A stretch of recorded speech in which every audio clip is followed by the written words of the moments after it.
Very well. So diving right into it.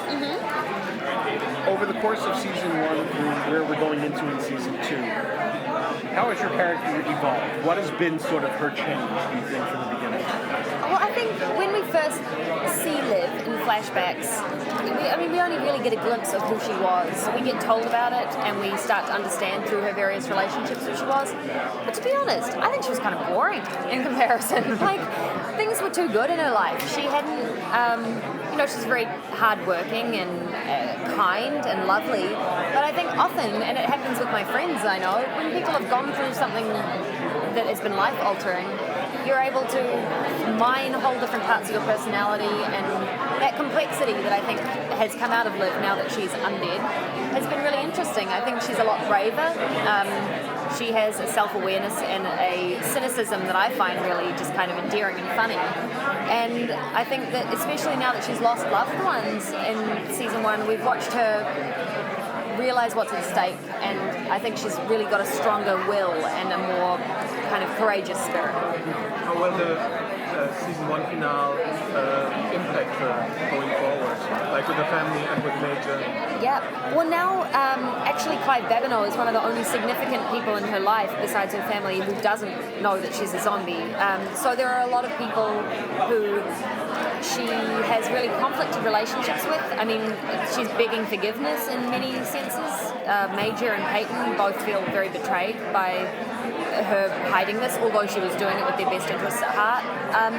So I think it definitely lends itself to some conflict and some interesting kind of relationship dynamics. But at the same time, it must be liberating to not have that secret from as many people, and I think that there will be some benefits for Liv in that as well.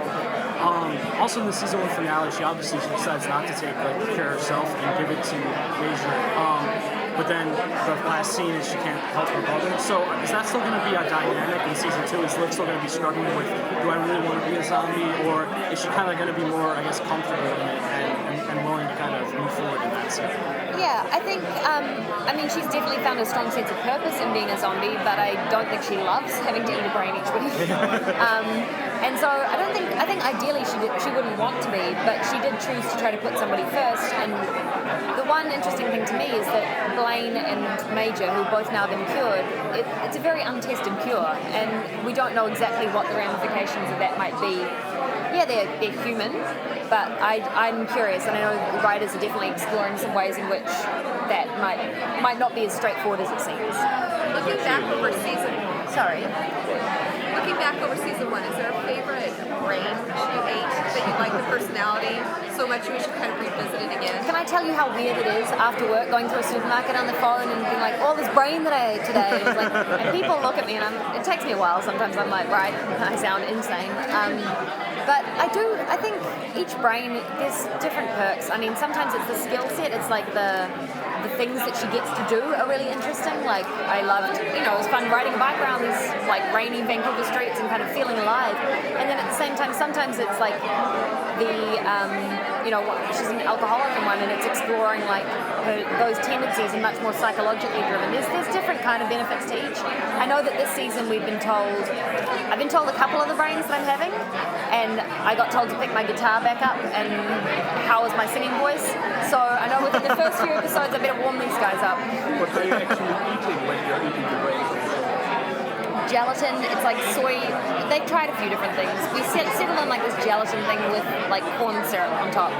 It could be worse. It's not brain, so that's good, but it's definitely not something I would ever recommend. Do you think you'll ever have a chance on the show to eat a brain or keep the natural accent for the whole episode? That's actually something we talked about recently. There's a few different ways that could happen, and a few different people that I would love to get on the show, because a lot of my friends obviously are from New Zealand who work in this field, and so we're hoping that might be able to happen in season 2. It's also just like accents in general. My parents are South African, and I've got a lot of close friends who are Australian or Irish. It'd be fun to play with accents a little bit more. What's the appeal of this whole zombie thing? It seems like everyone is zombie crazy. Yeah. I mean, I don't know if you are or not, but... Yeah, well, I hadn't actually really followed the zombie things in general. I'd seen, like, Night of the Living Dead, which I thought was great, and Shaun of the Dead was another one that I just stood out to me as a way of subverting it. And I think that's what has...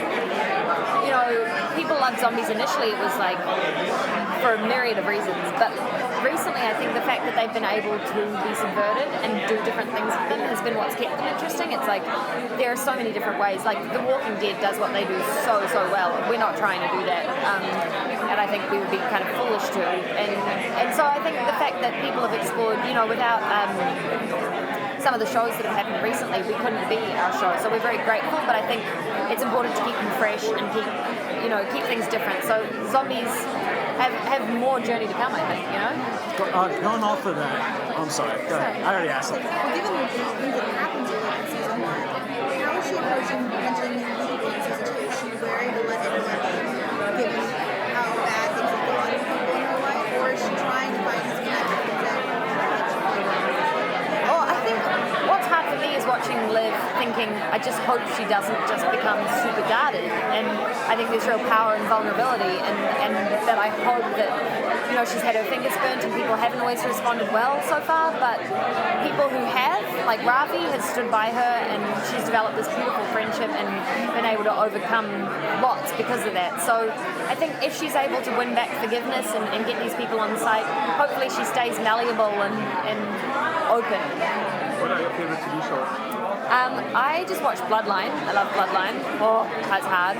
I also am a big Curb Your Enthusiasm, Seinfeld. I like watching some stuff to make me laugh at the end of big days.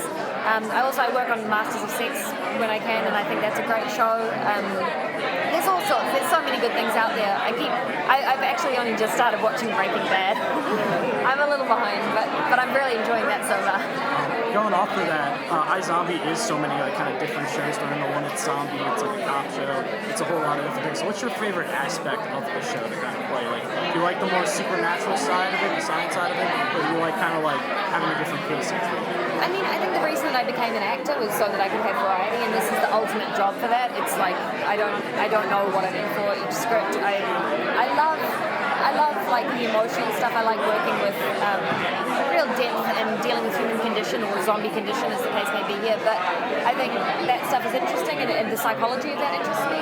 But I also have a lot of fun with the humor. I mean, the cast and I get along so well, and the rapport that we have on set and being able to make each other laugh every day is definitely, it makes 50 nowadays a lot easier. So I couldn't do one without the other, and I definitely enjoy the stunt stuff too. So there's that.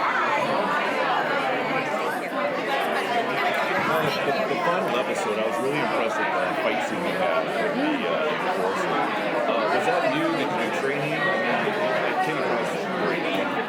Do you know the hardest thing about the fight scenes in iZombie is actually the growling? My voice just gets exhausted and I lose it constantly. I need to work with a voice coach to work out how to make that growl without burning it out.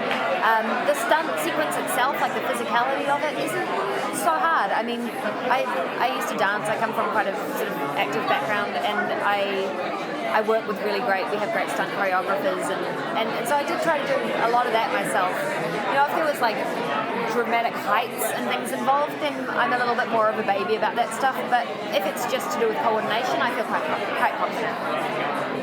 Thank you. Thanks so much. Thanks guys, appreciate it. Have a great con. Thank you, sir.